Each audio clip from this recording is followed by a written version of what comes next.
자, 오늘 말씀은 우리 계속해서 사도행전 13장 말씀입니다. 사도행전 13장. 사도행전 13장 42절과 43절. 사도행전 13장 42절과 43절만 읽고 나머지 본문은 또 시간이 되는 대로 함께 읽으면서 따라가도록 하겠습니다. 자, 제가 읽겠습니다.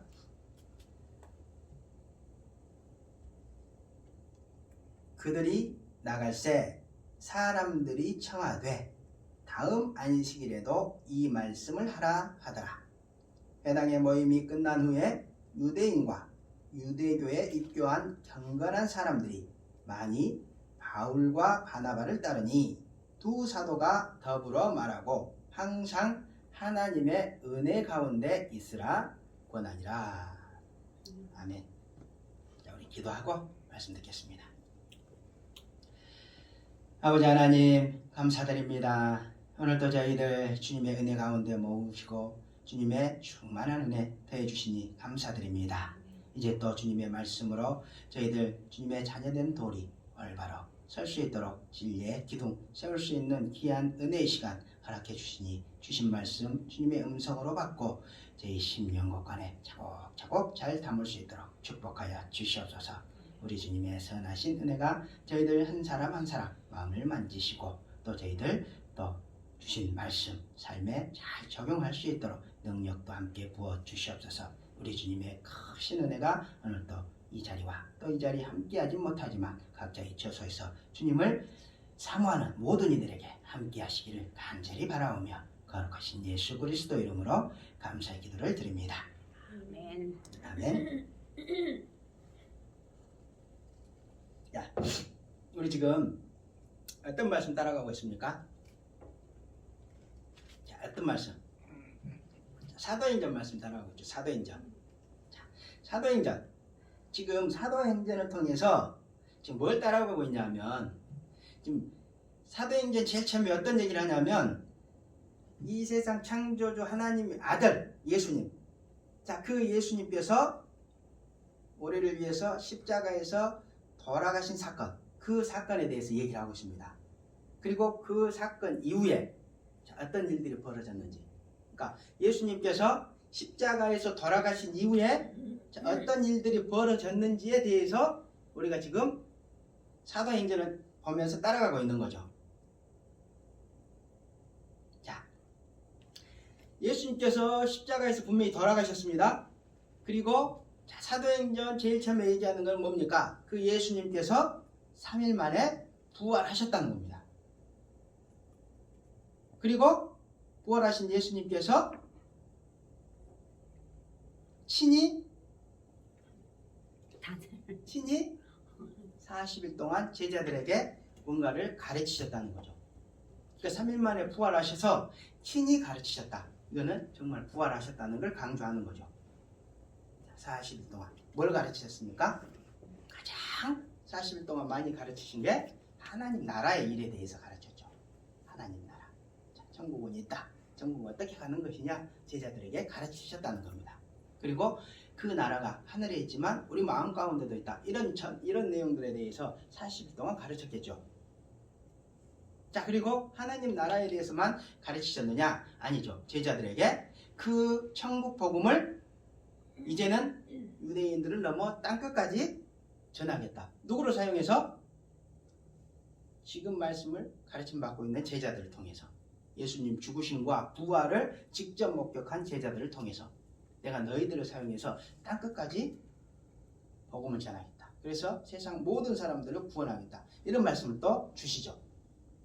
자, 그리고 나서 어떤 말씀을 주십니까? 이제 재림에 대한 말씀을 주시죠. 내가 지금 하나님의 나라로 가지만 다시 올 것이다. 자, 이것은 예수님께서 주신 건 아니고 올라가실 때 천사들을 통해서 제자들에게 직접 들려주신 그 얘기죠.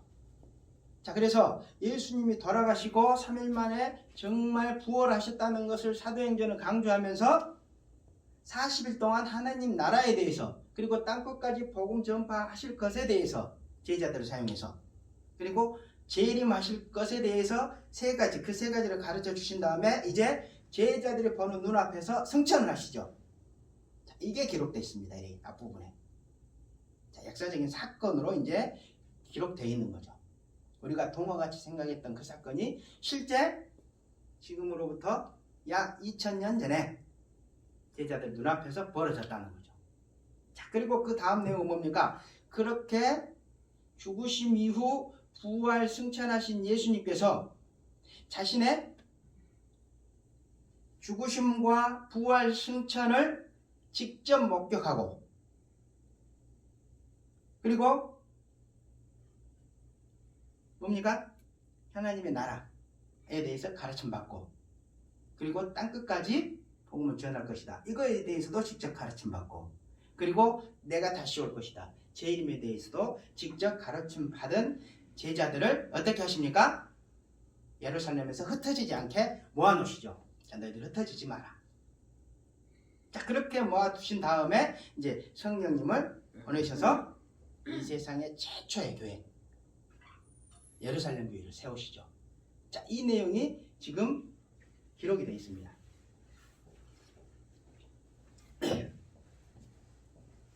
그러니까 사도행전은 자, 이런 내용으로 쭉 볼 때 어떤 내용이냐면 복음서에서 예수님의 제자가 된 사람들을 모아서 교회를 세워 나가시는 이제 이야기가 되는 거죠.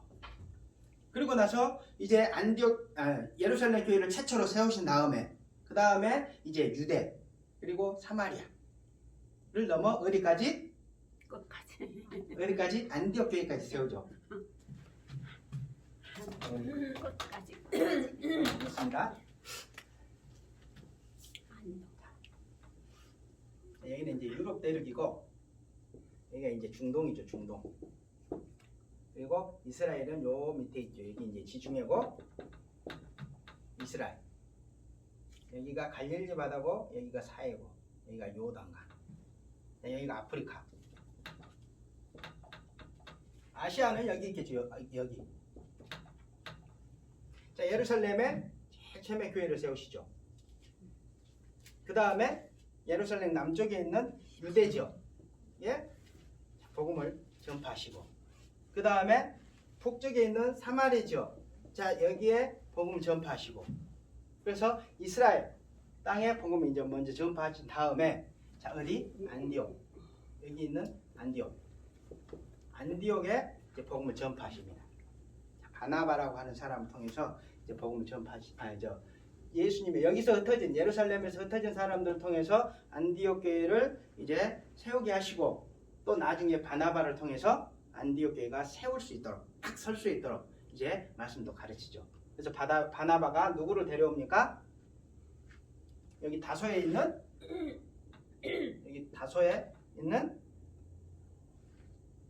바울을 데려오죠. 바울. 자, 그래서 바나바가 이제 동역을 합니다. 그래서 안디옥 교회에서 바울과 바나바가 동역하면서 안디옥 교회가 이제 든든하게 섭니다. 든든하게 서서 여러 직분자들이 생기죠. 직분자들이 생기자 이제 하나님께서 그 전에 얘기하셨던 제자들에게 얘기하셨던 뭐랍니까? 땅끝까지 복음을 전파하시겠다는 그런 말씀을 이제 시작을 하시는 겁니다. 그래서 요 두 사람은 안디옥 교회 중심 인물이었던 두 사람 바울과 바나바를 쏙 빼서 너희가 선교해라. 그러면서 두 사람을 이제 선교사로 보내죠.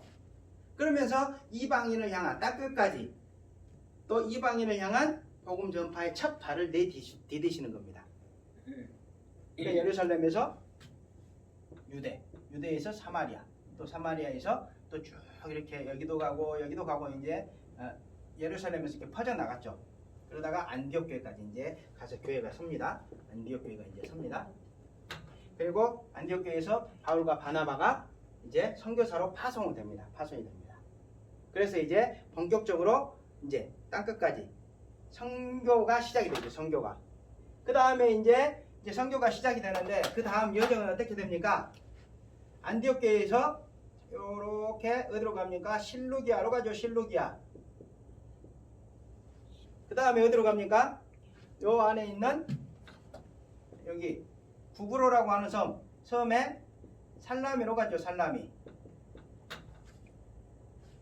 이렇게 갑니다. 그리고 여기서 이쪽 땅 끝에 있는 바보라고 하는 지역까지 갑니다. 바보. 여기서 로마 총독한테 전도를 하죠. 그리고 여기에서 어디로 갑니까? 버가라고 하는 지역까지 이렇게 삥 돌아서 가죠. 버가. 자, 버가. 근데 여기에서 마가복음의 저자. 여기에 누가 붙었냐 하면 마가 요한이라고 하는 마가복음의 저자가 이제 같이 갑니다. 바나바의 조카죠. 바나바의 조카. 같이 가다가 여기서 힘들었는지 자기네들끼리 싸웠는지 그건 모르지만 여기서 어디로 갑니까? 마가 요한은 예루살렘으로 돌아갑니다. 집으로 가지 않고 그래도 예루살렘 교회로 돌아갔다는 얘기죠. 그러니까 아무리 힘들어도 교회를 떠나면 안 됩니다. 자, 버가에서 이제 그런 일이 일어나죠. 그리고 나서 이 사람들이 이제 2명만 남았죠. 바울과 바나바가. 그리고 어디로 올라갑니까?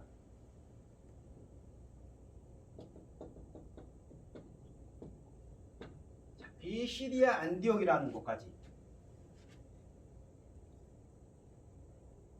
자, 올라갑니다. 자, 그리고 여기에서 지금 누가 설교를 합니까? 여기에서 누가 설교를 합니까? 여기에서 회당에 들어갔는데 해당 사람들이 당신들 구약의 전문가들이니까 우리 해당에서 좀 설교를 해봐라 이런 부탁을 받았는데 둘 중에 바울이 나가서 이제 바울이 설교를 하죠. 바울이 설교를 합니다. 바울의 설교가 이제 시작이 됩니다. 이게 이제 최초죠. 선교하면서 최초로 이제 바울이 전면에 등장해서 바울이 설교를 합니다. 자, 우리가 지금 지난 시간까지 몇 시간 동안 뭐 3주입니까 4주입니까? 지금 뭘 살펴봤습니까? 바울의 설교를 살펴본 겁니다. 지금.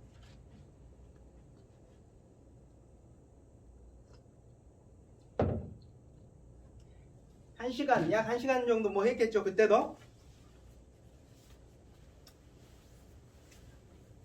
근데 우리는 이제 그거를 몇 주에 걸쳐서 지금 약 한 달에 걸쳐서 조목조목 잘게 쪼개서 이해하면서 들었습니다. 자, 우리가 이제 여기까지 들었습니다. 근데 이 설교의 내용을 우리가 절대로 잊어버리면 안 되겠죠. 이 최초의 설교의 내용. 이게 사실 복음의 정수죠. 복음의 정수. 자, 설교의 특징이 뭡니까? 특징 이방인들, 유대인들도 듣긴 듣지만 이방인들 너희들이 주목해서 들으라. 자, 이방인들을 꼭 집어서 얘기하죠. 이방인들은. 자, 그리고 두 번째, 하나님께서 이스라엘을 능력으로 세우셨다. 건국이죠. 건국. 하나님께서 이스라엘을 건국하셨다. 이 얘기는 뭡니까? 하나님께서 이스라엘을 건국하셨다. 이스라엘이라고 하는 나라는 역사적으로 있는 나라죠. 지금 중동에 있는 나라가 이스라엘이죠.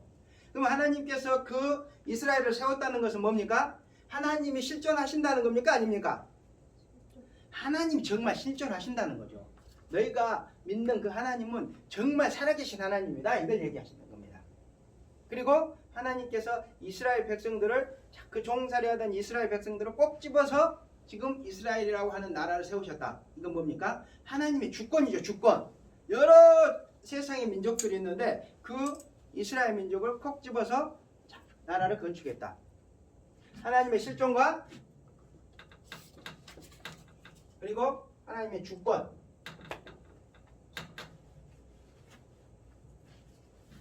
자, 그 다음에 뭘 강조합니까? 자, 이렇게 시작해서 이스라엘이 근데 시작에서부터 뭘 했다? 불순종했다는 겁니다. 이스라엘이 불순종.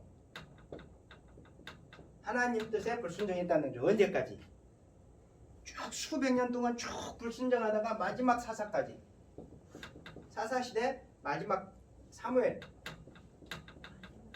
사사시대까지 계속해서 시작에서부터 끝까지 계속 불순종했다는 거죠. 그럼에도 불구하고 하나님께서, 그러니까 이 시대에 무슨 일이 있었습니까? 이 사람들이 왕을 요구했다는 거죠. 그러니까 하나님 대신, 보이지 않는 하나님 대신 우리를 다스릴 정치적인 왕을 주라. 그러니까 눈에 보이는 세상의 왕을 주라. 보이지 않는 당신보다 눈에 보이는 왕이 필요하다. 이런 걸 구했다는 거죠. 자, 그렇게 불순종했지만 하나님께서 그래도 그들을 사랑해서 자, 사울이라고 하는 왕을 주죠. 근데 사울이 40년 정도로 다스리는데 40년 동안 그래도 하나님께로 마음을 돌리지 않습니다. 그래서 어떻게 하십니까? 결국 사울을 폐위시키고 다윗을 왕으로 세우시죠. 다윗을. 근데 다윗을 왕으로 세운 게 중요한 게 아니고 이제 진짜 중요한 건 이거죠. 자, 이 다윗의 후손으로 하나님께서 언약해 놓으신 그 구원자를 예비해 두셨다는 거죠. 자, 다윗의 후손 구주. 근데 이게 누구냐? 예수님이라는 거죠. 예수님. 이것을 이분을 예비해 두셨다. 자, 이게 이제 제일 중요한 겁니다. 이게 이 얘기를 하고 싶어서 지금 바울이 설교를 하는 거죠. 예수님은 그러니까 어떤 분이시라는 겁니까? 하나님께서 다윗의 후손으로 오실 세상을 구원할 존재로 예비해 놓으신 구약 성경에. 자, 이게 이제 가장 중요한 내용입니다. 지금 사도 바울이 설교하는 가장 중요한 내용이 이거죠.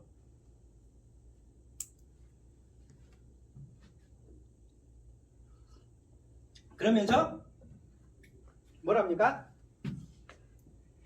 그러면 이제 예수님이 구주라는 거를 증거를 대야 되겠죠. 증거. 자, 증거를 대는데 어떻게 증거를 대냐면 이 당시에 가장 존경했던 인물들이 누굽니까? 유대교인들 중에서 유대인이 됐든지 유대인이 아닌 이방인이 됐든지 유대교인들 모든 사람들이 존경했던 사람 세례 요한이라는 거죠. 그 당시에 우리는 지금 잘 모르지만 그 당시에 가장 존경했던 인물은 세례 요한이라는 겁니다. 세례 요한. 우리로 얘기하면 세종대왕님 정도. 그 사람이 예수님을 구주라고 얘기했다는 거죠. 자, 그 사람을 통해서 세례 요한의 사역을 통해서 예수님이 구세주다. 이거를 이제 증거를 대죠. 그러니까 어떻게 증거를 댑니까? 세례 요한은 물세례를 줬는데 그 물세례는 예수님이 오셔서 성령 세례라고 하는 것을 주실 것을 예비하기 위한 그런 준비 작업이었다. 예수님의 길을 준비하는 역할을 하는 사람이었다. 그게 구약 성경에 예언되어 있었다. 구약 구절을 대면서 얘기를 하죠. 그러니까 그 사람이 했던 일이 그랬구나. 그 당시의 사람들은 전부 다 압니다. 그거를. 그러면서 세례 요한이 자기 입으로도 나는 그렇기 때문에 예수님의 신발끈 끌기도 부족한 사람이다. 자, 이렇게 얘기를 했다는 거죠. 그러니까 그 당시 사람들은 그 세례 요한의 그런 사역과 세례 요한의 말 그걸로 인해서만으로도 예수님을 구원자로 받아들였던 겁니다. 자, 우리가 그러니까 그 인물들에 대해서 좀 더 자세히 알 필요가 있다는 거죠. 자, 세례 요한을 통해서 예수님은 이제 증거를 하죠. 세례 요한을 통해서 세례 요한. 그 다음에 이제 뭐랍니까? 본격적으로 그럼 예수님께서 우리를 어떻게 구원하실 것인가? 이거에 대해서 이제 얘기를 하시죠. 근데 그 사람들, 그 당시의 사람들은 어떻게 생각합니까? 예수님이 죽었다고 생각하죠. 유대교인들은 예수님이 죽었다 이렇게 생각한단 말이죠. 그래서 예수님의 이제 죽으심에 대해서 설명을 하죠. 예수님의 죽으심에 대해서. 근데 예수님의 죽으심은 왜 죽으셨다? 우리의 유대인들과 그 지도자들이 예수님이 어떤 존재인지 모르고 구약 말씀을 가지고 있지만 그리고 날마다 회당에서 자기들 회당에서 그 구약 말씀을 읽지만 그 말씀의 의미를 몰랐기 때문에 죽인 사건이다. 그렇게 얘기하죠.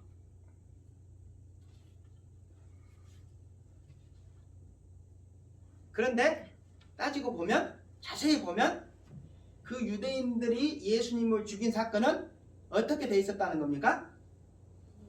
구약에 예비되어 있었다는 거죠. 다 예언이 되어 있었다는 거죠. 그러니까 그 유대인들이 예수님을 죽인 사건은 본인들은 예수님을 죽이려고 한 거지만 자신들 결과적으로 그들의 행동은 구약을 성취하는 도구의 역할을 했다는 겁니다. 그래서 예수님 죽으심은 죄가 하나도 없는 예수님께서 구약 말씀을 성취하시기 위해서 스스로 자진해서 죽으신 것이다. 자, 이렇게 지금 설명을 하죠. 그 뒤에 덧붙여주죠. 부연 설명을 해주죠. 지금 바울이 그렇게 설교하고 있는 내용입니다. 자, 그래서 그 당시에 가지고 있는 사람들이 예수님이 그러면 왜 죽었는가, 이런 우리의 구세주면 왜 죽었는가, 이런 의심을 가지고 있었는데 그 의심을 풀어줬죠. 예수님은 힘이 없어서 돌아가신 게 아니고, 죄가 있어서 돌아가신 게 아니고 구약 말씀을 성취하시기 위해서 스스로 돌아가신 거다.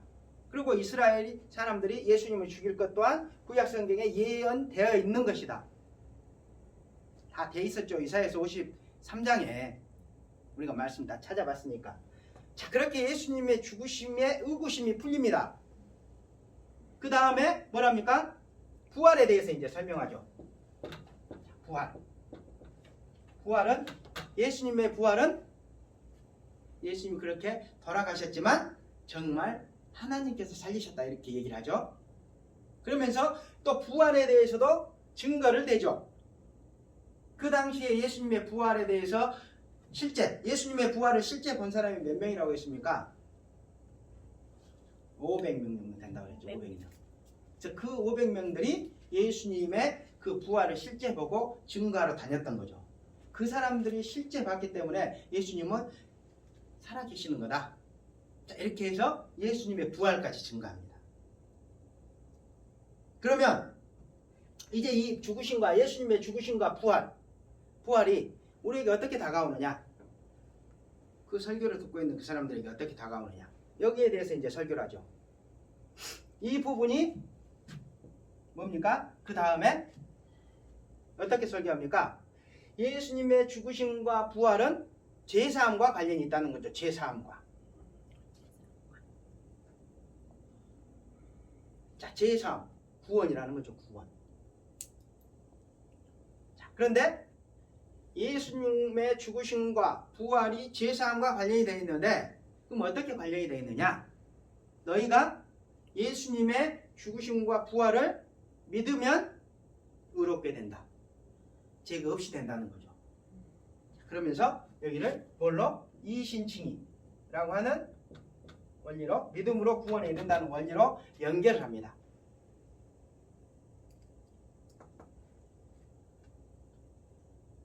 그리고 나서 마지막 부분에 하박국 1장 5절을 딱 또 인용하면서 구약의 이스라엘 사람들이 하나님 말씀을 그렇게 불순종해서 버림받지 않았느냐.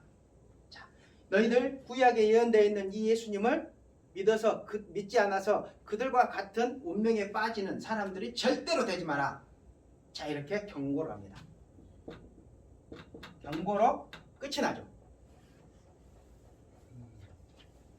자, 이게 바울의 설교 내용이었습니다. 더 이상 우리가 이제 사실 이것만 우리가 잘 가지고 있으면 이제 뭐 설교 들을 필요 없죠. 이제 항상 이것만 잘 기억하면. 근데 그게 머릿속에 다 들어가야지. 자, 그러면 오늘 내용은 뭐냐면, 오늘 내용은 그 설교를 들은 다음에 이제 이렇게 해서 설교가 끝이 났죠. 이 설교가 끝이 났는데 그 설교가 끝난 다음에 어떤 일이 벌어졌는가? 자, 그 얘기입니다. 그 얘기. 최초의 설교, 바울의 설교가 예수님에 대한 정말 그 엄청난 설교죠. 우리가 이것만 정말 잘 기억하고 있으면 어디 가서도 선교할 수 있습니다. 선교할 수 있어요.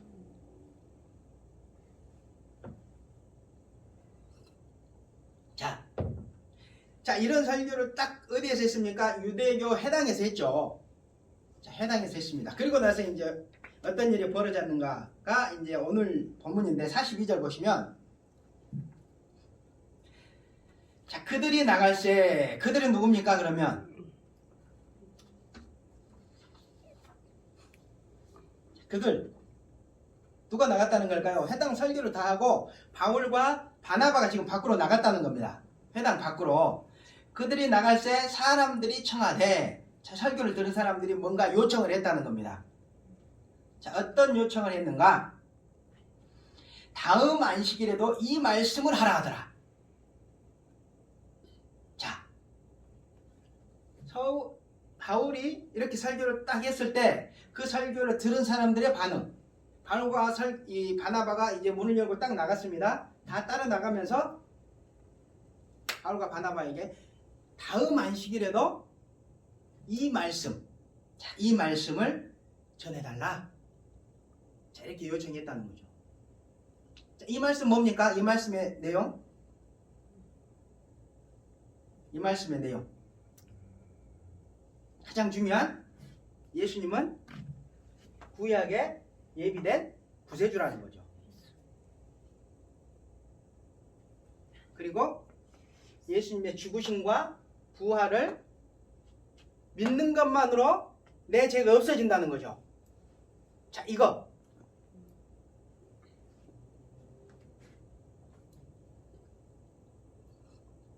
그리고 그런 예수님의 죽으심과 부활에 대한 모든 내용이 구약 성경에 예언이 되어 있다는 것.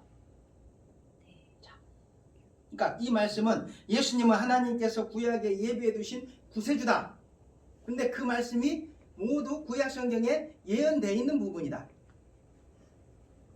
그리고 예수님과 예수님의 십자가 대속 죽으심 그리고 부활을 믿는 자마다 믿는 것으로 의롭게 된다. 죄가 없어진다. 구원을 받게 된다. 영생을 얻고 하나님 나라에 가게 된다. 자, 이거를 다시 전해달라는 거죠. 자, 그 사람들이 그렇게 요청한 의미는 뭘까요? 그 사람들이 바울과 바나바에게 이 말씀을 다음 주에도 해달라 요청한 의미는 뭘까요? 의미. 말씀이 저거니까. 말씀을 다 이해를 했다는 거죠. 이해를 했다는 거죠. 짧은 시간이었지만 이 내용들을 전부 다 이해를 했다는 거죠. 그리고 예수님을 주님으로 영접했다는 겁니다. 마음속으로. 맞아, 저분 구세주가 맞아.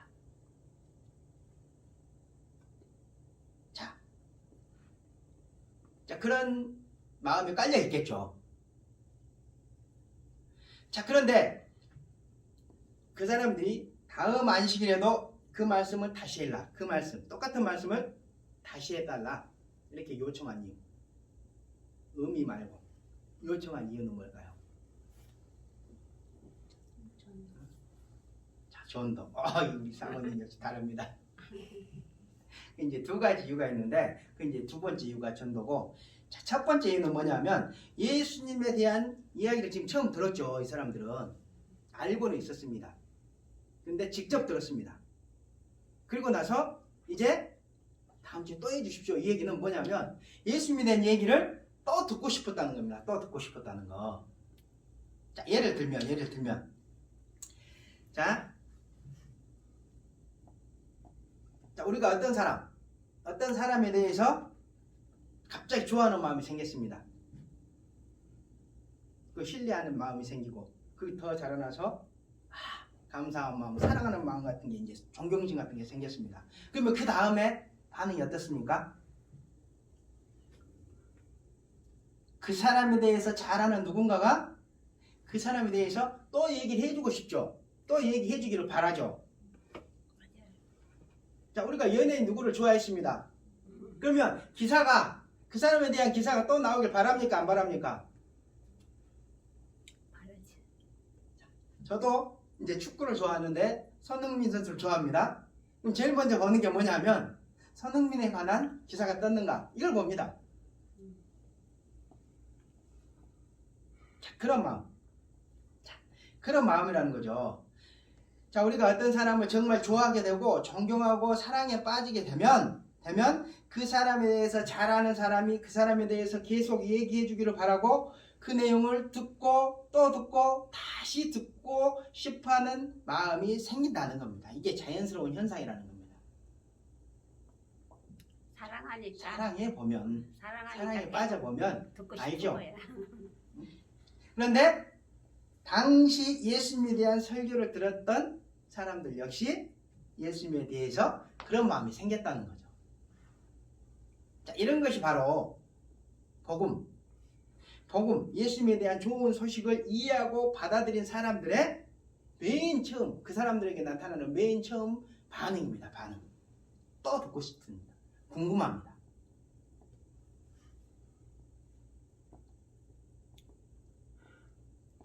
자, 당연한 거 아닙니까? 당연한 거. 자, 그런데 그 의미가 현대적인, 이제 그건 이제 그 사람들이 그랬다는 겁니다. 그러면 이제 현대적인 의미. 자, 우리한테는 이 말씀이 어떻게 다가올까요? 우리한테는 이 말씀이. 자, 우리도 예수님을 정말 믿게 될 때 예수님에 대해서 우리 안에도 그런 동일한 마음의 변화가 자연스럽게 생긴다는 거죠.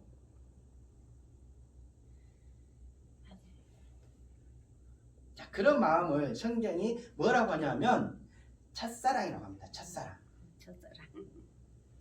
정확하게 표현하죠. 첫사랑.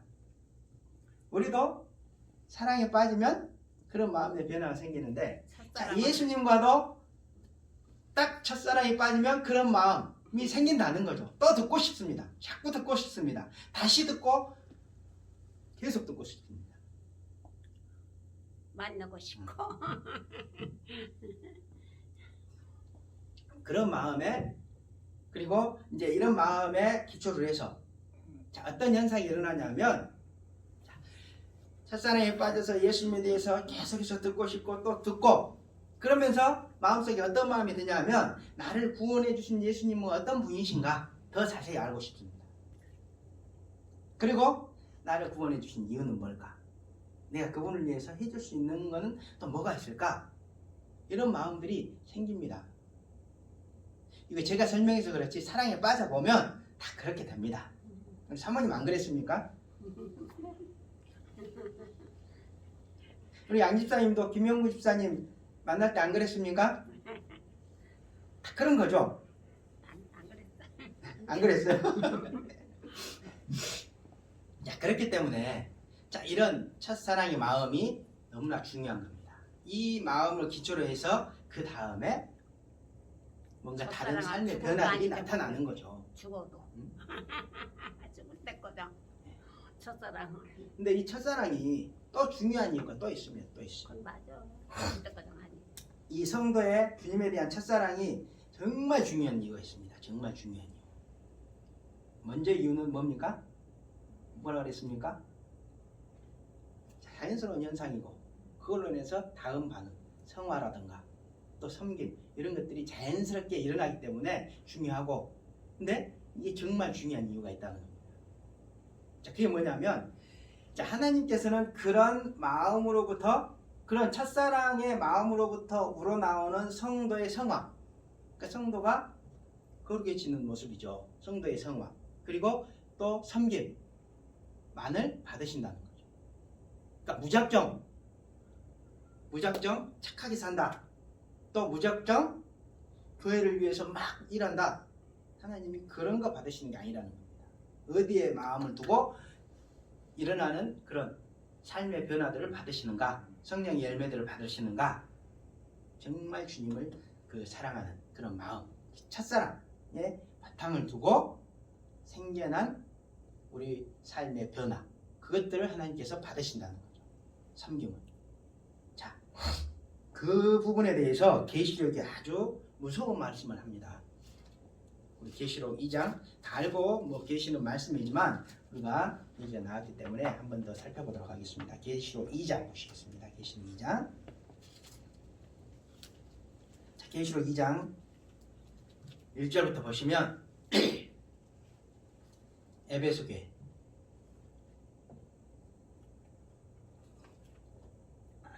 당시 교회들에게 이제 주시는 말씀이죠. 이게 그 당시 초대교회 당시에 생겼던 여러 교회 중에 자, 이런 교회의 모형에 대해서 이제 주시는 말씀인데, 에베소 교회의 사자에게 편지하니라 하라.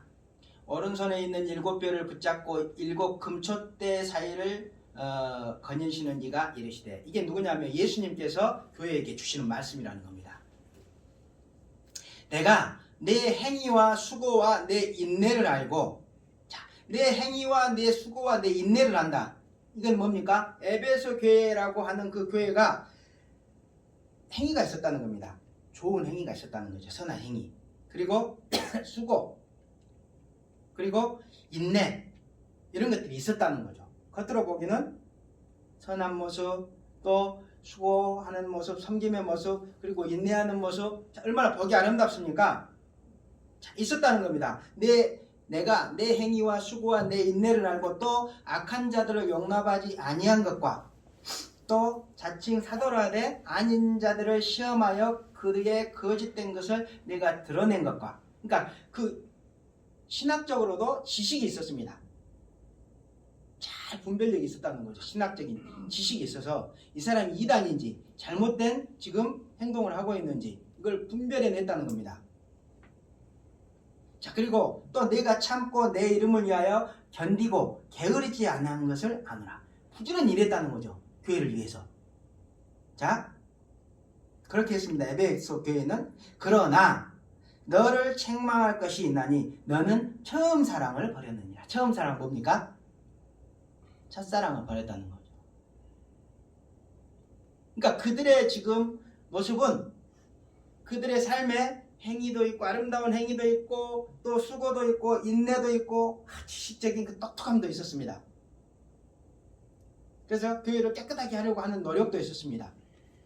그런데 그들이 놓치고 있었던 게 뭐냐면 첫사랑을 놓쳤다는 거죠. 예수님에 대한 그런 첫사랑. 그러니까 예수님에 대한 마음을 식어버리고 내가 뭔가 해야 된다. 이것만 남았던 거죠. 자, 그러므로 어디서 떨어졌는지를 생각하고 회개하라는 겁니다. 회개. 지금 교회 같으면 이런 모습 가진 교회도 없죠. 근데 회개하라고 합니다. 처음 행위를 가지라. 처음 행위는 뭡니까? 처음 행위. 첫사랑의 마음의 바탕을 두고 나오는 그런 아름다운 섬김, 진실된 그런 성화, 이런 거죠.를 가지라. 만일 그리하지 아니하고 회개하지 아니하면 내가 내게 가서 내 촛대를 그 자리에서 옮기리라. 구원받지 못한다는 겁니다.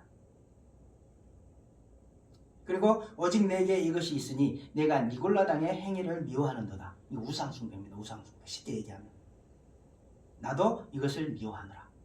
자, 교회가 우상숭배를 싫어했습니다. 하나님이 싫어하는 거. 정말 뭔가 한 가지만 딱 빼고는 자, 뭐가 전부 다 우리가 보기에는 너무나 존경스러운 모습이죠. 정말 존경스러운 모습이죠. 우리가 보기에는. 근데 지금 우리 예수님께서 뭐라고 얘기합니까? 회개하라고 얘기합니다. 회개하라고. 자, 오직 내게 이것이 있으니 내가 니골라 당의 행위를 미워하는도다. 나도 이것을 미워하노라. 자, 귀 있는 자는 성령이 교회들에게 하는 말씀을 들을지어다. 귀 있는 사람들은 들으라는 겁니다. 이기는 그에게는 내가 하나님의 낙원에 있는 생명나무의 열매를 주어 먹게 하리라. 구원하시겠다는 거죠. 자, 이기는 게 뭡니까? 여기서 이기는 거는 첫사랑을 회복하는 거죠.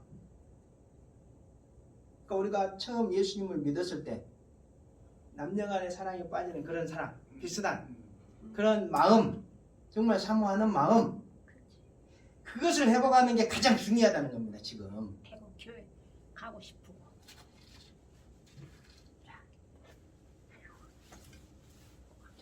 그래서 지금 이 사람들이 그 회당에 있는 사람들이 다음 주에도 이 말씀 해주십시오. 예수님에 대한 말씀 해주십시오. 이 얘기가 얼마나 귀합니까? 그 마음이 중요하다는 겁니다. 그 마음. 내가 행위가 안 되면, 네가 다른 능력이 없으면 그 마음이라도 유지하라는 겁니다. 그러면 구원받을 수 있습니다. 나 그렇지만 그 마음을 놓쳐버리면 예수님은 이런 말씀을 주신다는 거예요. 자, 첫사랑 얘기하다가 우리가 살짝 빠졌습니다.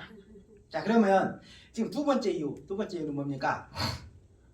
그 사람들이 다음 안식일에도 예수님에 대한 설교를 다시 해달라고 요청한 이유. 두 번째 이유. 처음 이유는 뭡니까? 그들이 첫사랑에 빠졌기 때문에 이제 그랬던 거고. 자, 두 번째 이유는 아까 우리 사모님이 얘기한 것처럼 그런 마음이 생기면 어떻습니까?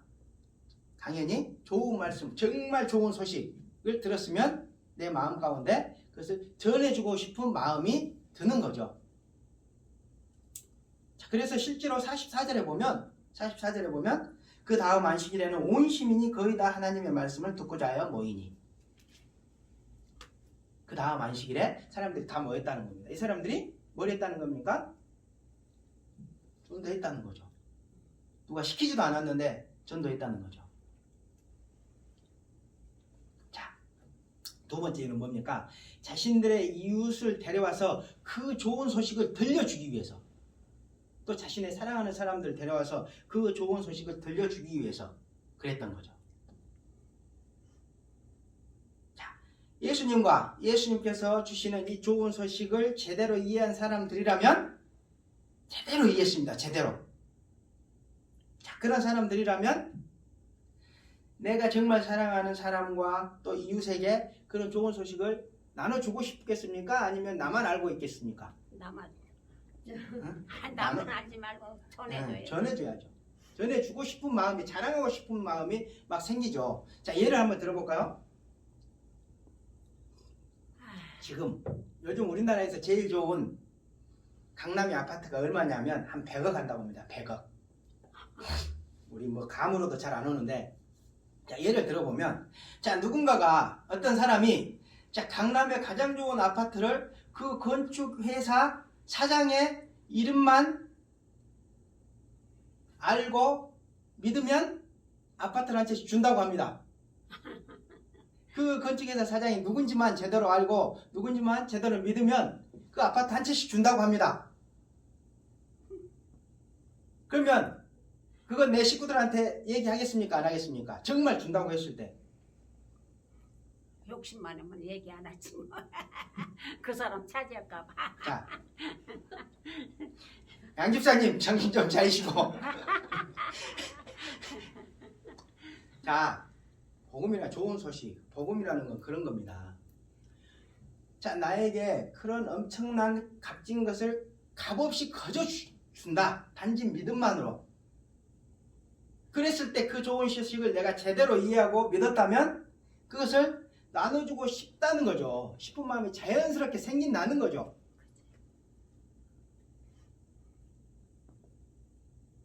자, 또 하나 예를 들어볼까요? 전과자가 있습니다. 전과자. 내가 전과가 뭐 몇십 범입니다. 다 우리 모두 다 전과자인데, 보이지 않는 전과자인데, 자, 진짜 전과자가 있습니다. 그런데 그 전과자가 어떤 그 나라의 대통령이 누군지 잘 알고 그 사람 이름만 그 사람에 대해서 믿기만 하면, 그 사람이 대통령이라는 걸 믿기만 하면 그 전과를 싹 없애준다고 합니다. 그러면 그 전과자가 다른 동료 전과자들한테 전화해서 그거 전하겠습니까? 안 전하겠습니까? 전해줘. 전하겠죠. 전해. 안 전하겠습니까? 전해야지. 자, 그 당시의 사람들은 이 두 가지를 합쳐놓은 것보다 더 큰 감격을 받았다는 거죠.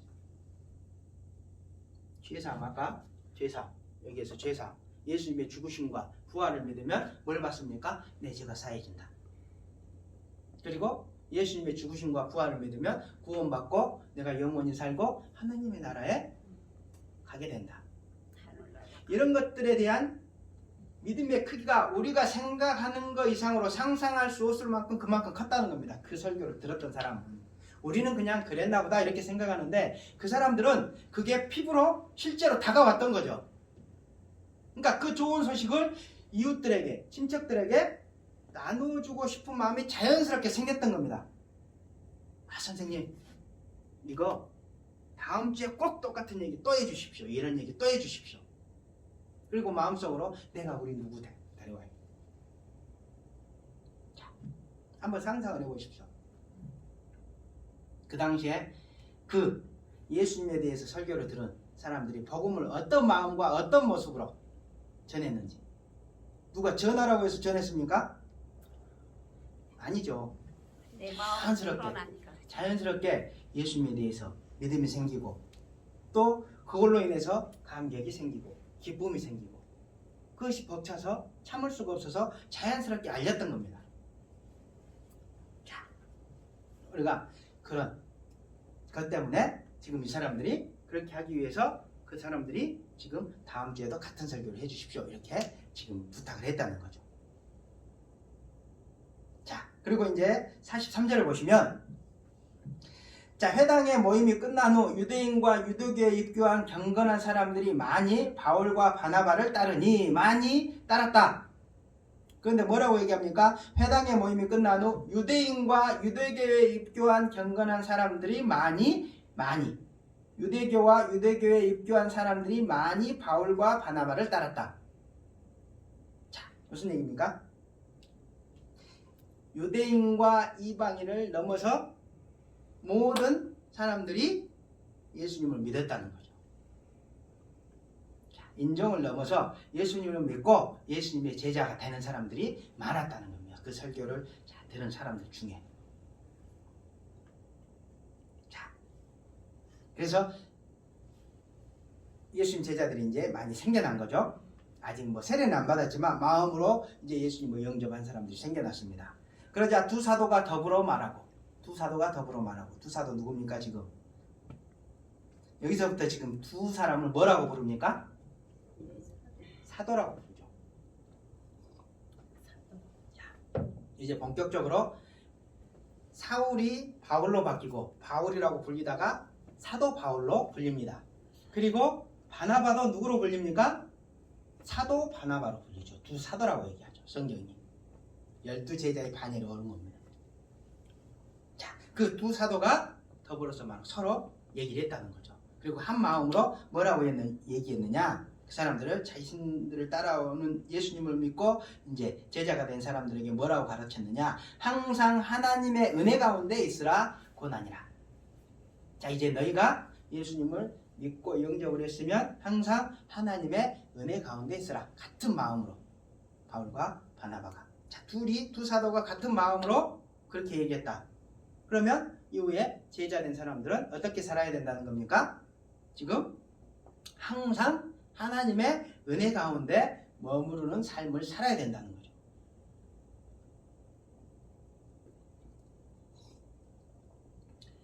자, 그런데 또 당시 예수님에 대해서 설교를 들었던 사람들,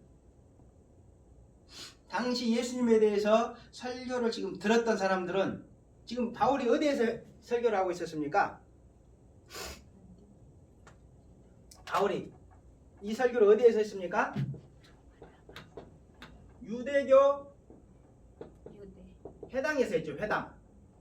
회당은 뭡니까? 유대교 회당은 예수님은 안 믿지만 구약 말씀을 믿고 하나님을 믿는 사람들, 자, 그런 사람들이 예배 드리는 것이죠.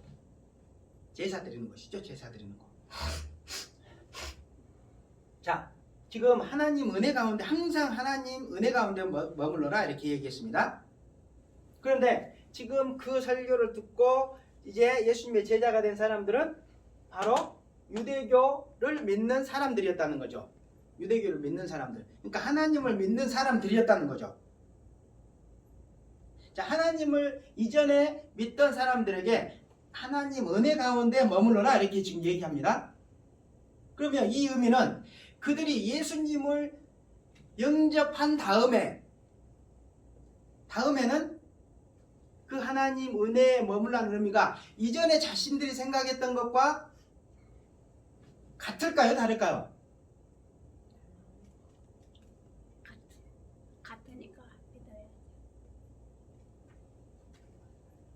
자, 하나님 은혜에 머물라고 얘기하죠. 유대교 지금 출신 사람들에게 자, 너희들 항상 이제부터 하나님 은혜에 머물러라. 항상 하나님 은혜 가운데 있으라. 이렇게 가르쳤다는 거죠. 근데 그 사람들은 이미 하나님을 믿고 있는 사람들이었습니다. 그렇다면 그 하나님의 은혜라고 하는 것이 이전부터 그 사람들이 알고 있는 하나님의 은혜일까요? 아니면 뭔가 다른 하나님의 은혜일까요? 우리가 이런 생각을 해봐야 된다는 거죠. 자, 같은 것 같습니까? 다른 것 같습니까? 이전에 하나님 은혜와 예수님을 믿고 난 이후에 하나님의 은혜가 같을까요? 다를까요? 같다고 생각합니다. 우리 양 집사님은 같습니다. 또 다른 우리 한봉호 형제님은 같은 것 같습니까? 다른 것 같습니까? 자, 고민 중에 있습니다. 자, 우리 이노 형제님은 같은 것 같습니까? 다른 것 같습니까? 자, 다른 것 같습니다. 다릅니다. 다르죠. 자, 이전에 하나님 은혜.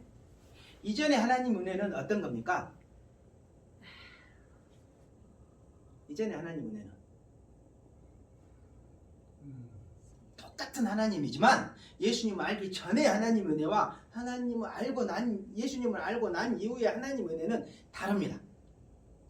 예수님을 믿고 영접하기 전 하나님 은혜는 뭐냐면 하나님께서 이 세상에서 주시는 안락함,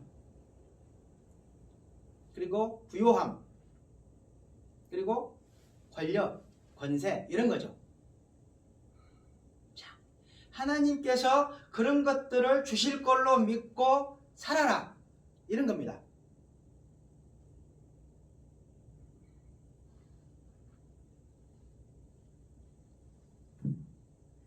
자, 하나님께서 이 세상에서 안락함, 부귀영화, 그리고 권세 등을 주실 것이라는 기대감 속에서 살아라.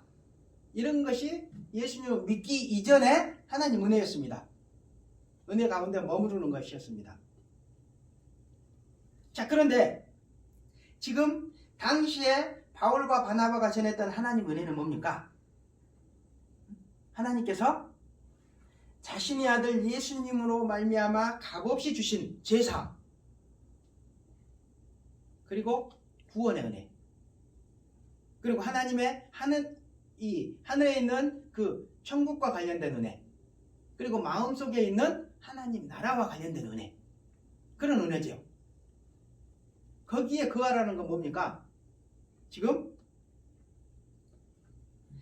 일상생활 속에서 계속해서 예수님의 죽으심과 부활을 통해서 자신들에게 죄사함과 구원, 영생을 값없이 주신 하나님의 무한하신 사랑을 생각하며 살라는 겁니다.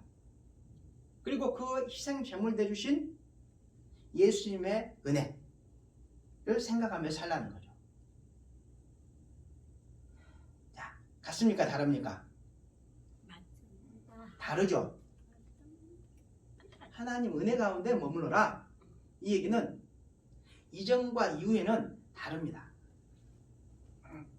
예수님을 만난 이후의 사람들은 100% 달라지게 됩니다.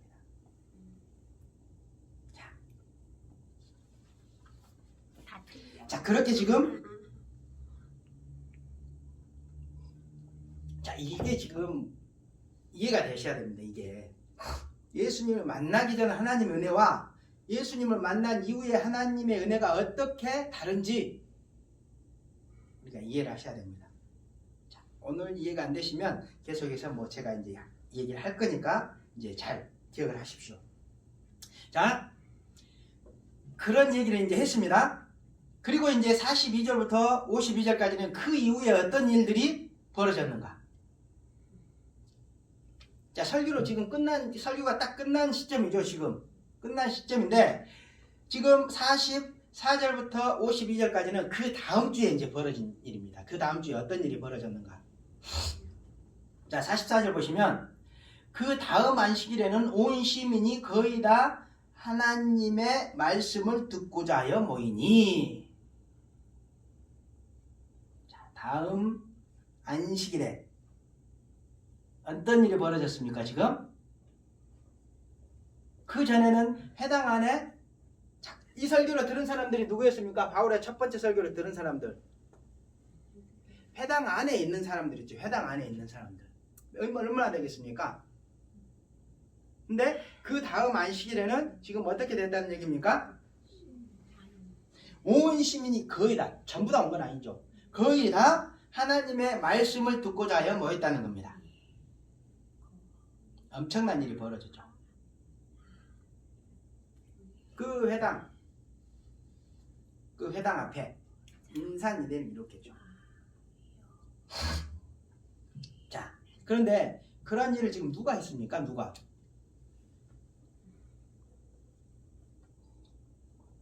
했습니까?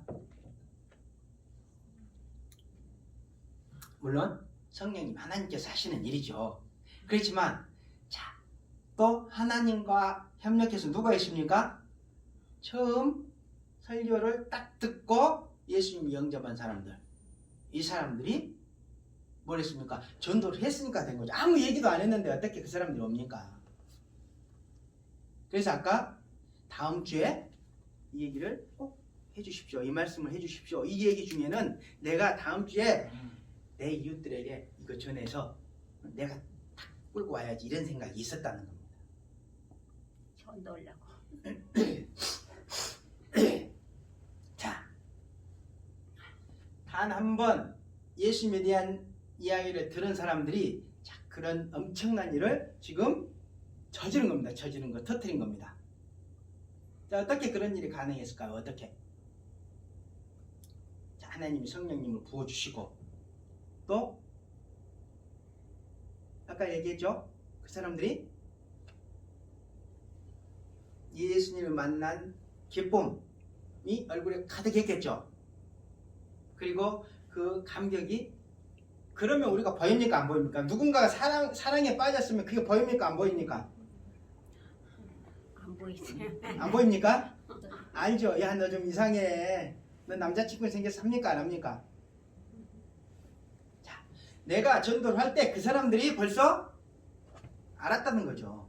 아, 이 사람 좀 누구를 만났구나. 이런 게 보여줬다는 거예요. 오늘은 다 틀려버려. 기쁨과 감격으로. 그리고 자, 기쁨과 감격으로 자, 그 사람들에게 그렇게 말로만 전했겠습니까? 자, 예수님이 처음 설교를 하실 때 뭐라고 얘기했냐면 성도는 세상의 빛과 소금의 역할을 해야 된다. 근데 그 빛과 소금이 뭐라고 했습니까? 우리 양 집사님? 착한 행실이라고 했죠. 착한 행실. 그러니까 입으로도 전해야 되지만 착한 행실로 예수 하나님의 영광을 나타내야 된다. 이런 설교를 제일 처음 했습니다. 예수님 제일 처음 설교가 이제 그겁니다. 천국에 대해서 얘기하신 다음에 그 바로 다음 설교가 이제 그거죠. 그러니까 그 사람들이 전도를 할 때 얼굴에는 예수님을 만난 구세주를 만난 기쁨이 가득 찼고 삶에는 뭐가 찼습니까? 정말 이웃을 섬기고 사랑하는 마음이 생겼다는 거죠. 근데 그 중에 뭐 착한 사람들은 그렇게 금방 전하면 이웃 사람들이 알았겠죠. 과거에 죽으라고 못되게 삶을 살았습니다. 있었을까요? 없었을까요? 해당 안에 있었지 뭐 없었다고 생각 안 해. 있었겠죠. 그 사람들은 어떻게 했을까요? 마음이 찔렸겠지. 마음에 찔렸겠죠? 그럼 찔린 다음에 어떻게 했을까요? 그다음에 이제 사랑을 해야지. 마음에 찔렸죠. 왜 찔립니까? 내가 다른 사람 마음 아프게 하고 상처 주고 이것 때문에 마음이 찔리죠. 내가 좋은 소식을 전해야 되는데 과거에 내가 너무나 잘못해서 내가 이 사람한테 좋은 소식조차 못 전하는구나. 자, 통곡이 나오게 돼 있습니다. 하나님 앞에 회개하죠. 그리고 그 사람한테 가서 회개를 합니다. 용서를 구하죠. 내가 과거에 잘못했다. 내가 마음속에 담아두고 있는 사람들, 그런 사람들을 보고 자, 그렇게 용서를 구해야 됩니다. 양 집사님도 이웃을 정말 하고 싶다, 전도하시고 싶다, 그러면 그렇게 하셔야 됩니다. 아시겠죠? 자, 그리고 용서를 구하고 그 사람과 화해를 하고 그러면서 내 마음에 정말 예수님 만나 기쁨, 또 그런 감격 이런 것들이 보여야 그 사람들이 예수님에 대해서 반응을 하죠. 자, 가만히 생각해 보면 내 주변에 전도가 안 된 건 누구 탓입니까? 누구 탓입니까? 내 탓. 내 탓이죠, 내 탓. 내 탓. 왜? 내가 구원에 대한 감격도 하나도 없고, 응? 삶의 변화도 없고, 입으로만 전도하니까. 그리고 또 그런 변화도 있고 감격도 있는데 전하지 않으니까 저 사람이 싫어할 겁니까? 자, 세상이 이제 져버린 겁니다. 자, 그런 거죠. 자, 그래서 자, 열매가 맺히지 않는 겁니다. 근데 교회는 오기 싫고 무슨 급한 일 있으면 하나님 아버지 찾고. 그런데 이제 또 그런 게 아닐 수도 있죠. 그렇게 아닐 수 있는 거는 또 한 가지 이유가 있습니다. 자, 이제 나중에 얘기하겠지만 좀 뒤에 얘기하겠지만 그 사람이 구원받을 때가 아직 안 된 겁니다. 그 사람이 아직 구원받을 때가 안 됐기 때문에 우리가 아무리 전해도 지금 말씀이 튕겨 나오는 경우가 있습니다. 자, 그런 경우, 자, 우리가 있다는 사실. 근데 내가 뭐 복음 전해도 안 됩니다. 실망하실 필요가 없는 거죠. 하여튼 중요한 것은 내 삶이 변해야 한다는 거. 자연스럽게 변하게 된다는 거. 그러니까 무언가를 먼저 하기 전에 나를 점검해 보시라는 겁니다. 내 안에는 예수님에 대한 그런 감격이 있었는지, 그런 감격으로 인해서 정말 내 삶을 거룩하게 바꾸고 싶은 마음이 생겨난 적이 있었는지, 그래서 내가 복음을 전한 적이 있었는지, 이런 것이 진짜 믿음이라는 겁니다. 이것이 성령 세례를 받은 사람의 증거라는 겁니다. 증거. 이게 없으면 이렇게 되게 해달라고 기도를 하시라는 겁니다. 기도를. 그리고 말씀을 계속해서 상고하시면서.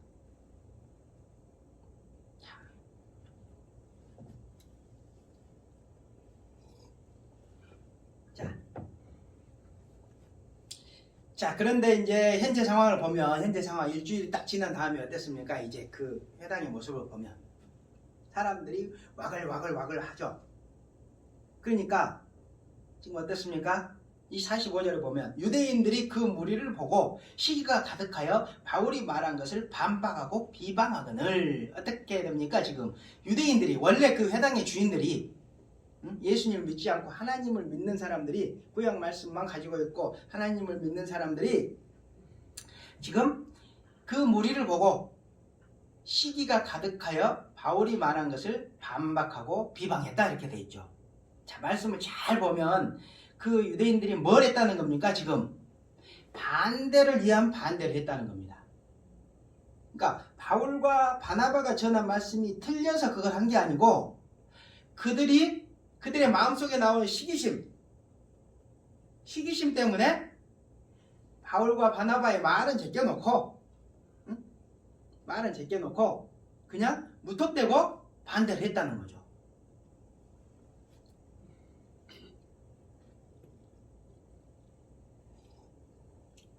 자, 그렇지만 그런 그들의 행동은 어떻게 됩니까? 단지 그 시기심으로 그렇게는 했다고 하지만 결국 하나님 말씀에 불순종한 것이 되죠. 자, 우리가 이런 모습 조심해야 됩니다. 내가 주님에 대한 마음이 있습니다. 그런데 어떤 사람이 하나님 일을 열심히 하고 있는데 시기가 일어납니다. 그래서 하나님 말씀과 상관없이 그걸 방해하는 일이 있습니다. 질투하고 비방하고, 자, 이런 거 조심해야 된다는 겁니다. 그러니까 그 사람 미워하는 거 별개, 미워하는 마음 없애야 되겠죠.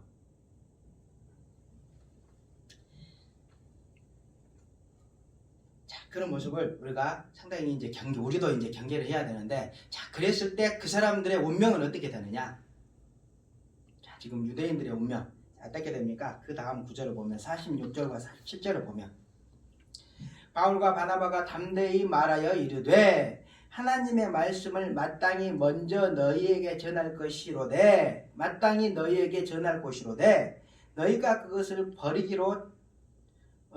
버리고 영생을 얻기에 합당하지 않은 자로 자처하기로, 스스로 자처하기로 우리가 이방인에게로 향하노라, 이렇게 얘기하죠. 자, 하나님이 너희에게 말씀을 먼저 전하게 하셨다는 거죠. 그렇지만 그 사람들이 지금 어떻게 했다는 겁니까? 그 시기심에 하나님의 말씀을 눌러버리고 지금 하나님의 말씀을 불순종하고 방해를 하는 거죠. 그렇기 때문에 지금 그들의 발걸음이 어디로 간다는 겁니까? 이방인에게 간다는 거죠. 유대인들을 넘어서 이방인에게로. 그러면서 47절에서 뭐라고 얘기합니까? 주께서 이같이 우리에게 명하시되. 자, 이 말씀은 구약 말씀에 있다는 얘기입니다. 구약 말씀에 이런 말씀이 있다. 내가 너를 이방의 빛으로 삼아 너로 땅끝까지 구원하게 하리라 하셨느니라 하니. 이미 구약 성경에 너는 예수님이죠. 예수님. 예비하신 여기 구주로 예비해 놓으신 예수님. 자, 예수님 너를 이방의 빛으로 삼아 너로 땅끝까지 구원하게 하리라. 자, 이런 말씀을 우리 하나님께서 이미 예언해 두셨다는 겁니다. 자, 어디에 그런 말씀이 있을까요? 당연히 구약에 그런 말씀이 있죠. 있나? 한 구절만 찾아보겠습니다. 자, 우리 이사야서 42장 6절 보십시오.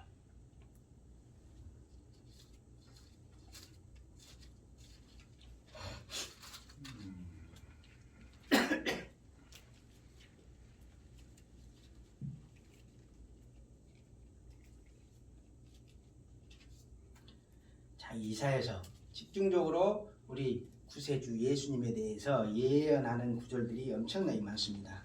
이사야서 42장 1018페이지 보면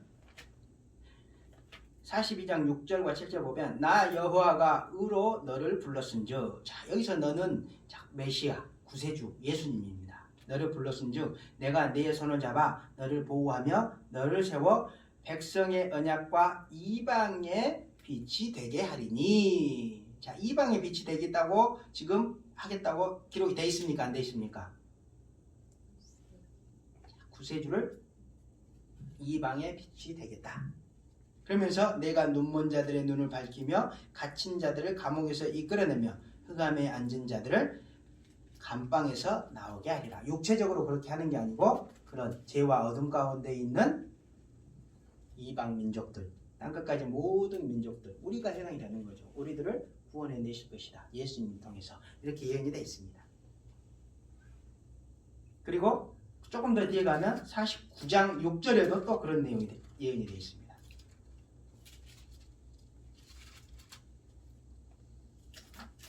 (49장 6절) 보시면 그가 이르시되 내가 나의 종이 되어. 자, 여기서 내가도 예수님이죠. 예수님. 자, 내가 나의 종이 되어 야곱의 지파들을 일으키며 이스라엘 중에 보존된 자를 돌아오게 할 것은 매우 쉬운 일이라. 내가 또 너를 이방의 빛으로 삼아 나의 구원을 베풀어서 땅끝까지 이르게 하리라. 자, 유대인들도 남은 자들은 구원을 받는다는 거죠. 그러니까 유대인이라고 해서 전부 다 구원을 못 받는 게 아니고 남은 자는 뭐냐면 예수님을 믿는 자죠. 마지막 때 예수님을 믿는 자. 예수님을 그 믿는 사람들을 구원하고 이방 모든 족속들, 우리들을 구원하신다는 내용이 이렇게 분명히 예언이 되어 있습니다. 자, 이런 지금 내용을 언급하는 거죠. 자, 예언이 되어 있죠? 자, 이렇게 얘기를 했습니다. 지금 그 다음 주에 이제 바울이 설교를 하면서 설교는 아니죠. 이제 유대인들이 막 자신들의 사역을 반박하고 이제 비방을 하니까 그렇게 얘기를 하는 거죠. 너희들이 그렇게 하나님 말씀을 불순종하고 말씀을 지금 막는데 이거 말씀이 하나님께 불순종하는 죄다. 너희들 그런 죄 때문에 너희들이 벌을 받게 될 것이라는 것이 구약에 이미 예언이 돼 있다.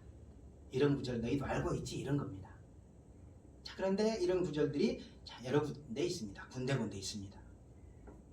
자, 그런 말씀을 지금 누가 듣습니까? 유대인들도 듣지만 그 지역 비시디아 안디옥에 있는 거의 대부분의 사람들, 이방인들이죠. 이방인들이 듣죠. 그러니까 하나님께서 구약 성경에 뭔가 예언자를 예비해 두셨다는데 그 구원자가 지금부터는 이방인의 빛이 될 것이다. 너희들의 빛이 될 것이다. 이렇게 지금 얘기하는 거죠.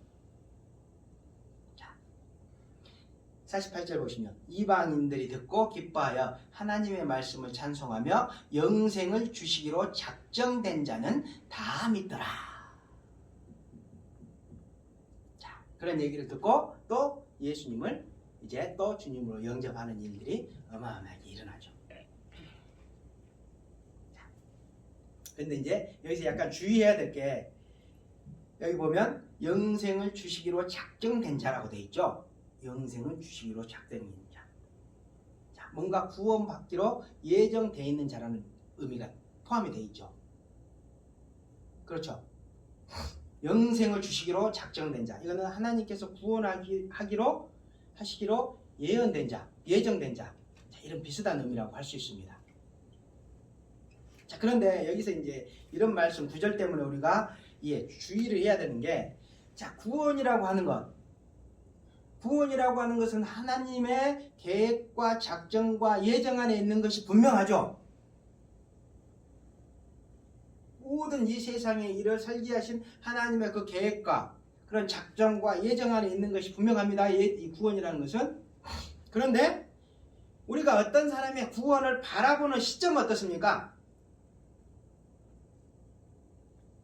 저 사람 구원받았다 판단하는 시점은 언제입니까? 지금이죠. 지금 현재. 그런데 만약에 그 사람이 지금은 이 자리에 없지만 미래에 어느 때 하나님께서 구원하실 작정, 예정이 돼 있으면 어떻게 될까요? 그 사람은 구원 받을까요? 못 받을까요? 받죠.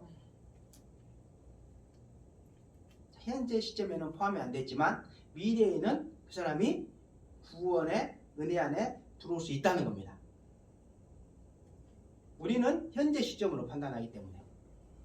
근데 우리가 자꾸 오해하는 게, 예정이라고 하면 지금 이 모습을 가지고 그 사람이 죽을 때까지 구원받지 못할 것이다, 이렇게 생각한단 말이죠. 그렇지만 인간이 판단할 수 있는 시점은, 구원, 하나님의 그런 예정이라고 하는 것을 판단할 수 있는 시점은 현재입니다. 현재. 근데 그 하나님의 구원이 미래에 있는 사람은 현재에 포함이 안 돼 있죠.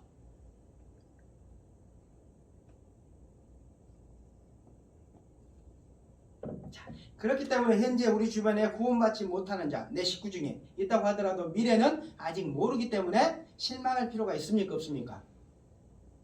실망하지 말아야지. 실망할 필요가 없는 거죠. 그럼 뭐 해야 되겠습니까? 지금 앞으로 하나님을 믿어야지. 앞으로 믿게 계속해서 때를 얻든지 못 얻든지 우리는 계속하고, 하나님께서 때가 되면 그 사람의 구원 작정한 시기가 되면 이제 부르신다는 거죠. 자, 그렇기 때문에 우리가 이런 말씀들 주의해야 됩니다. 자, 하여튼, 자, 그래서 이제 그 비시디옥 안디옥 지역에 있는 거의 많은 사람들이 거의 다 이제 예수님을 믿게 되죠. 그리고 주의 말씀이 그 지방에 두루 퍼지니라. 그 복음이 그 사람들에 의해서 또 어떻게 되겠습니까? 쫙 퍼져나가죠. 단 한 번의 설교로 한 도시가 변하고, 그 도시가 변화돼서 어떻게 됩니까? 쫙 퍼져나가죠. 자, 50절에 보시면, 이에 유대인들이 경건한 귀부인들과 그 신의 유력자들을 선동하여 바울과 바나바를 박해하게 하여 그 지역에서 쫓아내니. 근데 유대인들은 그런 모습을 보면서도 어떻게 합니까? 바나바와 바울을 그 지역에서 쫓아내버립니다. 자, 그들의 모습, 자, 어떤 모습입니까? 이미 그 유대인들의 모습, 그 사람들도 하나님을 믿고 구약을 가지고 있지만 그 사람들은 이미 진리에, 하나님 말씀에 눈이 감겨버린 거죠. 멀어버린 거죠. 맹인이 돼버린 겁니다. 뭐 때문에? 욕심과 정욕, 시기심 때문에. 그리고 세속 권력과 연합해서 하나님 말씀의 반대편에 서 있는 거죠. 밖에서 보면 하나님의 백성 같지만 실제 그들의 정체는 이제 하나님 반대편에 세상 사람들과 딱 서 있는 거죠. 그리고 하나님께서는 돌아오라고 말씀하시면서 그런 모습들을 보여주시지만 그들이 지금 안 돌아가는 거죠.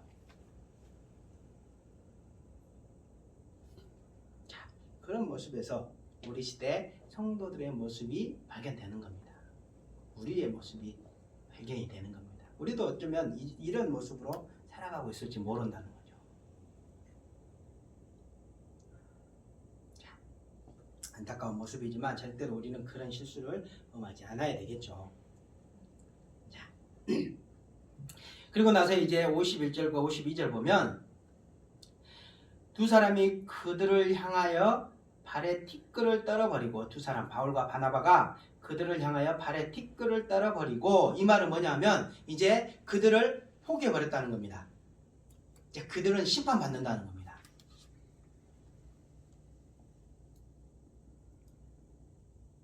한번 내가 구원받았다고 해서 하나님 백성에서 떨어져 나가지 않는 거 아닙니다. 구약의 이스라엘 사람들이 그랬던 것처럼 우리도 이 자리에 앉아있지만 떨어져 나갈 수 있습니다. 하나님 말씀의 반대편에 서서 세상에 머물러 있으면.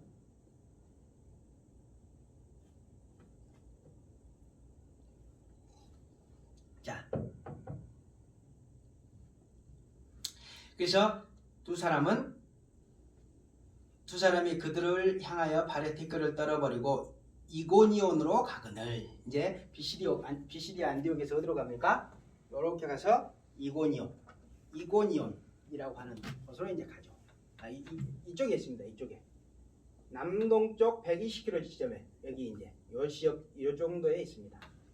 이고니온이라고 하는 지역, 남동쪽 한 120km 정도 떨어진 지역으로 이제 갑니다. 이 당시에 그러면 바울과 바나바의 마음은 어땠을까요? 떨어져 나가면 마음이 안 좋지. 마음이 안 좋죠. 오늘 우리 양 집사님 전부 다 지금 틀리고 있습니다. 자, 안 좋을 것 같은데, 그렇게 큰 일을 해놓고 쫓겨가면 안 좋을 것 같은데, 안 좋을 것 같은데. 자, 52절 보십시오. 제자들은 기쁨과 성령이 충만하니라. 제자들 바울과 바나바는 거기서 쫓겨나면서도 마음이 어떻습니까? 자, 기쁨과 성령이 충만하니라. 자, 기쁨이 넘쳤다는 거죠. 자, 그때 그들의 마음 상태 잘 설명해 주는 구절이 어디 있냐면, 자, 로마서에 있습니다. 로마서 8장에 보시면 그들이 왜 그런 상태에서 기뻐할 수 있었는가. 로마서 8장에 보시면 8장 31절부터 39절까지 보시면, 이 로마서도 누가 기록했냐면 사도 바울이 기록한 겁니다. 그러니까 사도 바울이 어렵고 힘들 때 어떤 마음으로 그 자신의 마음을 추스르고 그런 기쁨을 유지할 수 있었는지, 성령 충만한 마음을 유지할 수 있었는지, 자, 그런 것들을 이제 알 수 있죠. 자, 보시면 31절 보시면, 그런즉 이 일에 대하여 우리가 무슨 말을 하리요? 만일 하나님이 우리를 위하시면 누가 우리를 대적하리요? 자기 아들을 아끼지 아니하시고 우리 모든 사람을 위하여 내주시니가 어찌 그 아들과 함께 모든 것을 우리에게 주시지 아니하겠느냐. 지금 이 당시에 이 바울이 상당히 고난 가운데 있었던 것 같습니다. 자, 보시면, 자, 계속해서 보시면, 자, 그러면서 이제 생각하는 게, 자기 아들을 아끼지 아니하고 우리 모든 사람을 위하여 내주시니가 어찌 그 아들과 함께 모든 것을 우리에게 주시지 아니하겠느냐, 이런 마음을 갖는 거죠. 아들도 나 위해서 희생시키신 분이 나의 이런 고난을 위해서 또 왜 참고만 계시겠느냐. 자, 이런 마음을 갖고 있는 거죠. 33절 보시면, 누가 능히 하나님께서 택하신 자들을 고발하리요? 의롭다 하시는 이는 하나님이시니. 계속해서 사람들이 자신을 고발하고 못했다고 하죠. 그렇지만 그것은 진짜 자신들을 고발하는 게 아니고, 또 자신들을 또 의롭다고 하나님께서 하시면 족하다는 겁니다. 자, 34절 보시면, 누가 정죄하리요? 죽으실 뿐만 아니라 다시 살아나시는 이는 그리스도 예수시니 그는 하나님 우편에 계신 자요 우리를 위하여 강구하시는 자신이라. 내가 어려움과 고난 가운데 처해 있어도, 자, 이렇게 큰 일을 하고 쫓겨나지만 지금 우리의 현실을 위해서 누가 기도해 주시느냐? 예수님께서 기도해 주신다는 겁니다. 그런 믿음이 있었다는 겁니다. 자, 그러시면서 뭐라고 얘기합니까? 누가 35절 보시면 누가 우리를 그리스도의 사랑에서 끊으리요 환난이나 공고나 박해나 기근이나 적신이나 위험이나 칼이랴. 그러니까 환난, 공고, 박해, 기근, 적신, 위험, 칼의 위협 이런 것들이 바울은 계속해서 위협을 했다는 겁니다. 근데 그 가운데에서도 자신의 마음을 유지하고 기쁨을 유지하고 생명 충만할 수 있는 이유가 이런 마음을 가졌다는 거죠. 자, 기록된 바 우리가 종일 주를 위하여 죽임을 당하게 되었으며 도살당할 양같이 여김을 받았나이다 함과 같으니라. 예수님의 제자들, 성도들이 세상의 핍박을 받는 것이 필연적이라는 거죠. 구약에 또 이렇게 예언이 되어 있다는 겁니다. 자, 그러나 이 모든 일에 우리를 사랑하시는 이로 말미암아 우리가 넉넉히 이기느니라. 우리가 이런 모든 일이 어려운 고난 가운데 있지만 우리가 우리를 사랑하시는 이 하나님과 예수님으로 말미암아 우리가 넉넉히 이기느니라. 내가 확신하노니 사망이나 생명이나 천사들이나 권세자들이나 현재일이나 장래일이나 능력이나 높음이나 기쁨이나 다른 어떤 피조물이라도 우리를 주 예수 그리스도 안에 있는 하나님의 사랑에서 끊을 수 없으리라. 자, 이런 마음을 가지고 있었다는 거죠. 자, 이런 마음이 뭡니까? 앞에서 얘기한 하나님의 은혜 가운데 머물러 살아가는 거죠. 항상 기쁠 때만 하나님 은혜 가운데 머물러 살아갑니까? 슬플 때도 고난이 있을 때도 항상 하나님 은혜 가운데 또 그들이 있었다는 거죠. 자, 그렇기 때문에 자, 우리도 역시 하나님과 예수님께서 우리와 항상 함께 하신다는 그런 하나님의 은혜 가운데 거하며 세상이 주는 고난의 파도가 혹시 우리에게 오더라도 그 고난을 기쁨과 생명 충만의 마음으로 넘어 담대하게 승리할 수 있는 주님의 자녀들이 되시기 바랍니다.